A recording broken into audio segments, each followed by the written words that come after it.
अभिमानास्पद दिवशी एकत्र जमलो आहोत. कारगिल विजय दिनाच्या निमित्ताने आज आपण आपल्या देशाचे रक्षण करणाऱ्या सैनिकांच्या बलिदानाला आणि त्यांच्या शौर्याला वंदन करण्यासाठी आपण इथे उपस्थित आहोत. 1999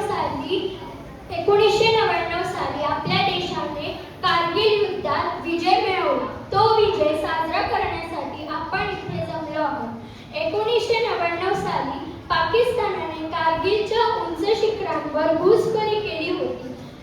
भारतीय सैन्याने विशेषतः भारतीय लष्कराने 60 दिवसांहून अधिक काळ चाललेल्या या युद्धात असामान्य शौर्य दाखवत विजय मिळवला.